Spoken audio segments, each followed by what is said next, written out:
Hello, everyone, and welcome back to the Beatles Forever. Well, it's glorious Christmas time, and it got me thinking about the Beatles and Christmas songs they came out with. So let's see all we can on what led to the songs and other things that we can find out as well. First up is Paul McCartney. According to Wikipedia, Paul McCartney recorded Wonderful Christmas Time during the sessions for his solo album McCartney 2 in 1980. It was released as a single in November 1979, following Wings' final album, Back to the Egg, earlier that year. It was McCartney's first solo single in over 8 years since Eat at Home in 1971. Wonderful Christmas Time has charted within the top 10 in Austria, Germany, Ireland, Latvia, the Netherlands, and the United Kingdom, as well as the top 20 in Canada, Slovakia, Sweden, and Switzerland. Wonderful Christmas Time was added as a bonus track on the 1993 CD reissue Back to the Egg, and on the 2011 special edition and deluxe edition reissues of McCartney 2. A longer, unedited version was also included on the deluxe edition. The track was also mixed into 5.1 surround sound for the inclusion on the 2007 DVD release, The McCartney Years. Paul wrote the song alone, but in the music video, he is with his group Wings and Linda McCartney. It was filmed at the Fountain Inn in Ashurst, West Sussex. It also includes footage filmed at the Hippodrome Theatre in Eastbourne, where McCartney rehearsed his 1979 UK tour. Wings performed the song during their 1979 tour of the UK. I remember when this song first came out, and I didn't care for it at the time. I guess it was too ahead of its time for me then. It had that synthesizer sounds, which it took a little time for me to get used to. But now I love the song. So Wonderful Christmas Time peaked at number 6 on the UK singles chart on the week ending the 5th of January 1980. In the United States, the single peaked at number 83 on the Cashbox Top 100 chart, which ended on January 12, 1980. And it got number 94 on the Record World Singles chart the week ending the 29th of December 1979, but it did not initially make the Billboard Hot 100 chart. Some critics think the song is mediocre, but it has done well for Paul through the years. It was estimated in 2010 that McCartney makes $400,000 a year from this song, which puts his cumulative earnings at over $15 million. So that's pretty good. In this song, Paul did it all: vocals, keyboards, synthesizers, guitars, bass, drums, percussion, jingle bells, production, and he's really talented to do all that. So I do love this song, and I just played it the other night. Next up, we have George Harrison. His song isn't what you would call a Christmas song, but it's more like a New Year's song. It was released in December 1974 on his album Dark Horse. It was the album's lead single in Britain and some other European countries, and the second single after Dark Horse in North America. A large-scale production, the song tries to have that Phil Spector Wall of Sound production that Phil had with his own Christmas album in 1963. In addition, some Harrison biographers view Ding Dong as an attempt to emulate the success of the two glam rock anthems for 1973-1974 holiday season, Merry Christmas Everybody by Slade and Wizard's I Wish It Could Be Christmas Every Day. The song, though, only became a minor hit in Britain and the United States, although it was a top 20 hit elsewhere in the world. So the neat thing was that George got the lyrics for Ding Dong from his home in Friar Park. They came from engravings he found at his 19th century home. The songs Ring Out the Old, Ring in the New invited interpretation as Harrison distancing himself from the past as a member of the Beatles, and the singer farewelling his first marriage to Pattie Boyd. Well, in this song, George had vocal issues, which was noticed on his Dark Horse album. He had a throat condition due partly to his having overextended himself on business projects, such as his recently launched record label Dark Horse Records. It was recorded at his Friar Park studio, and the track includes musical contributions from Tom Scott, Ringo Starr, Alvin Lee, Ron Wood, and Jim Keltner. Harrison's rough-sounding singing on Ding Dong shows the effects of a long-standing throat problem. Due to a combination of overexertion and abuse, this condition worsened, leading him to contracting laryngitis as he simultaneously completed his vocals for the album in Los Angeles and rehearsed for the tour. The female backing singers on the track remain uncredited. Just like Paul's song, some of the critics weren't too thrilled with the song, Ding Dong, while others considered its musical and lyrical simplicity to be a positive factor for a contemporary pop hit. For the first time with one of his singles, Harrison made a promotional video for Ding Dong, which features scenes of him miming to the track at Friar Park while dressed in a variety of Beatle-themed costumes. The song still receives occasional airplay over the holiday season, and the video appears on the DVD in Harrison's 8-disc Apple Years 1968 to 75 box set, released in September 2014. George got 2 inspirational lines of the verse from carvings in the house's drawing room into song lyrics. These lines provided the repeated verse in Ding Dong, "Ring out the old, ring in the new," which he took from the carving to the left of the fireplace, and "Ring out the false, ring in the true," from the carvings on the right side of the fireplace. In his 1980 autobiography, I Me Mine, Harrison credits English poet Lord Tennyson as the original source for these lines. Authors Chip Mandinger and Mark Esther described Ding Dong as the quickest song that Harrison ever wrote in terms of time spent on composition. The words for the songs "Middle 8, Yesterday," "Today was tomorrow," and "Tomorrow today will be yesterday," came from another pair of inscriptions from crisp time at Friar Park. Harrison found these lines of what he called the garden building, carved in stone around the 2 matching windows. The only other lyrics in Ding Dong are the song's title, reported 4 times to serve as the chorus. Sung in the imitation of a clock chiming, the chorus lyrics, combined with the message of those of the verse, lend the composition an obvious New Year's theme. Harrison later described the song as very optimistic and suggested instead of getting stuck in a rut, everybody should try ringing out the old and ringing in the new. People sing about it, but they never apply it to their lives. Harrison recorded the rhythm track for Ding Dong at his home studio in late November 1973. During the first sessions for Dark Horse, George Harrison played on acoustic guitar, while other musicians on the track were Gary Wright piano, Klaus Voormann bass, Ringo Starr, and Jim Keltner, both on drums, all of whom had appeared on Living in the Material World earlier in the year, and the recording engineer was Phil McDonald. The year the song was recorded wasn't a good one for Pattie Boyd, George's wife at the time, and for George himself. The sessions coincided with a period of domestic turbulence at Friar Park, with Harrison and Boyd both involved in extramarital affairs. They saw in the 1973-74 New Year, with a party at Starr's Tittenhurst Park mansion, was an absolute dead of a night, according to their friend Chris O'Dell, due to Harrison's having openly declared his love for Starr's wife, Maureen Starkey, a few days before. Boyd recalls that Harrison told her at the party, "Let's have a divorce this year." Harrison's aim with Ding Dong, according to Lynn, was an update of the Wall of Sound that reflected the glam rock mood of the day. According to Wikipedia, on the Dark Horse LP, the two face labels similarly alternated between a picture of Harrison and one of Aria's. Combined with the positioning of Ding Dong as the opening track on side 2, this detail gave the impression that the song represented Harrison's ushering in of his future wife and a farewell to Boyd. In the album's inner sleeve credits, Harrison listed one of the guitarists on the track as Ron Wood, which was spelt W-O-U-L-D, if you let him, a reference to Wood's brief affair with Boyd before she took up with Eric Clapton. He also acknowledged that Frank Crisp for having provided spirit on the recording. In another farewell to the past, Harrison signed the so-called Beatles agreement papers in New York on December 19th. Ding Dong wasn't the smash hit that Harrison had hoped for. It was only moderately successful. The single peaked at number 38 in Britain and number 36 on America's Billboard Hot 100. Manager and Esther wrote that the single did remarkably well, however, given that it was issued too late to take advantage of the holiday season programming. Harrison's single enjoyed more success internationally, climbing to number 10 in the Netherlands and number 12 in Belgium.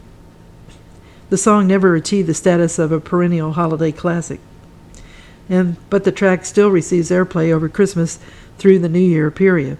George's video on Ding Dong showed to some that the only old he wanted to get rid of was the Beatles. George's outfits for the song represent different times in his life as a Beatle, starting with the Hamburg-era black leathers, followed by the 1963 mop-top wig and the gray collarless suit, and then the iconic Sgt. Pepper uniform from 1967.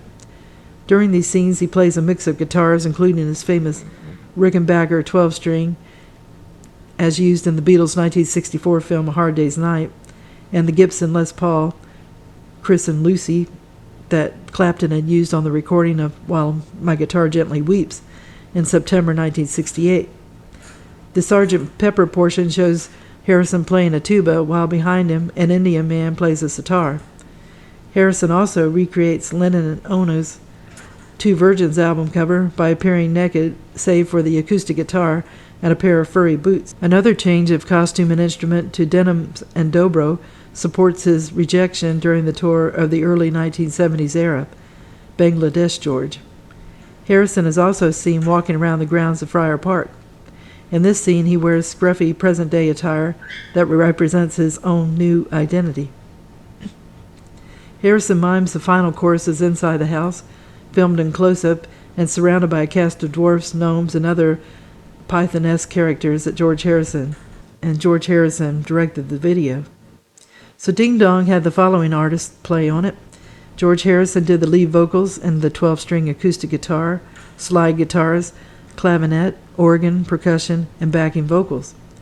Ron Wood played electric guitar, Alvin Lee electric guitar, Mick Jones acoustic guitar, Gary Wright piano, Klaus Voormann bass guitar, Jim Keltner drums, Ringo Starr drums, and Tom Scott did the saxophones and horn arrangement, and there was an uncredited female chorus. When I first heard this song, I thought it was okay, and I enjoyed the video with George in his Friar Park home. I like the song, though, even better now. So next up is Ringo Starr. He came out with a Christmas album, which none of the other Beatles had done. It was issued in 1999 and recorded throughout the 1999 between Starr and Mark Hudson, I Want to Be Santa Claus. It was composed of half and half traditional songs and new originals. It was made in several studios in the U.S. and the U.K., with the families joining in, and it included two notable celebrity guests, Aerosmith's Joe Perry and Eagles member Timothy B. Smith. And Jeff Lynne also sings backing vocals on Come On Christmas, Christmas Come On, I Want to Be Santa Claus, and Christmas Time Is Here Again.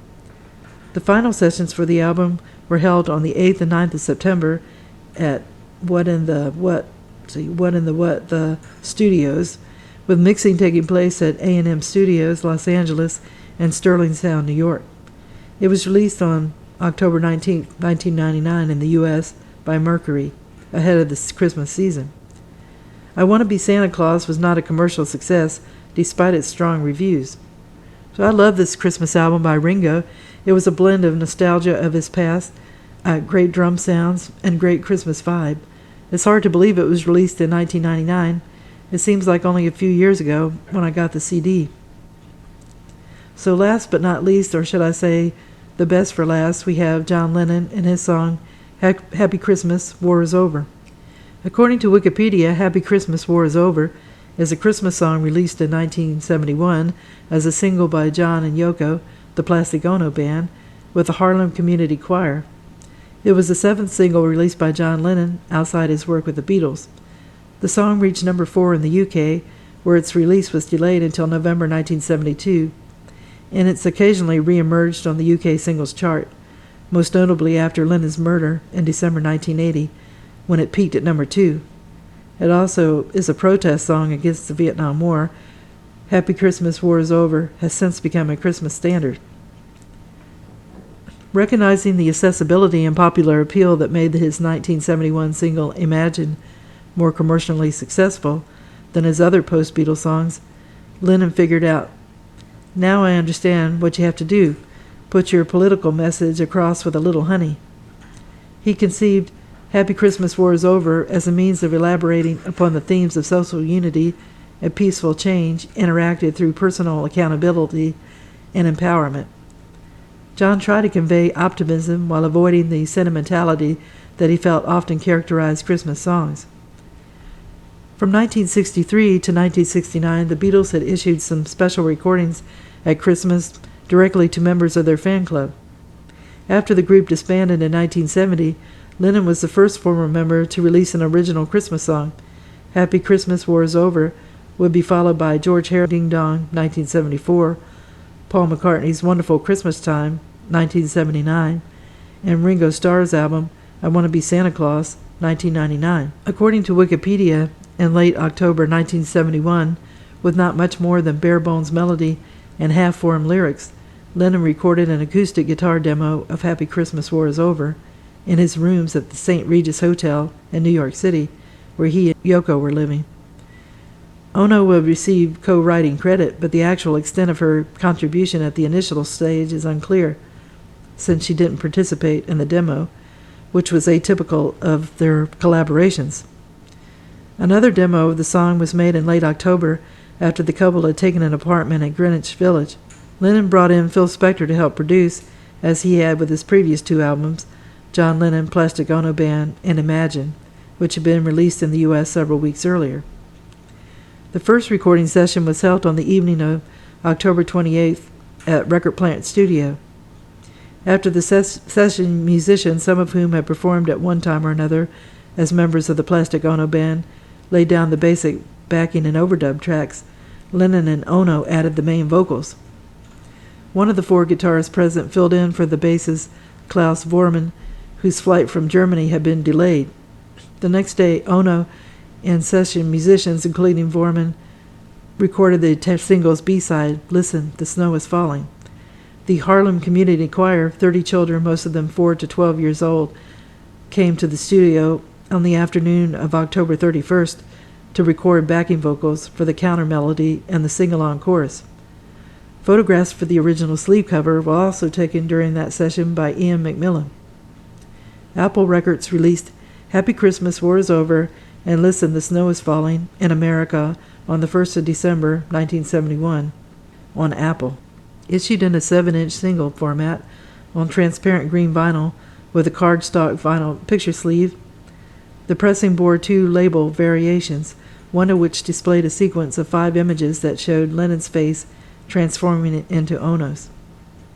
A music video for Happy Christmas, War is Over appeared on the John Lennon Video Collection, released on VHS in 1992, corresponding to the 1989 reissue of the John Lennon Collection. It consisted of images from Lennon and Ono's 1969 War is Over Billboard campaign and candid photographs of the couple and their son Sean from the late 1970s.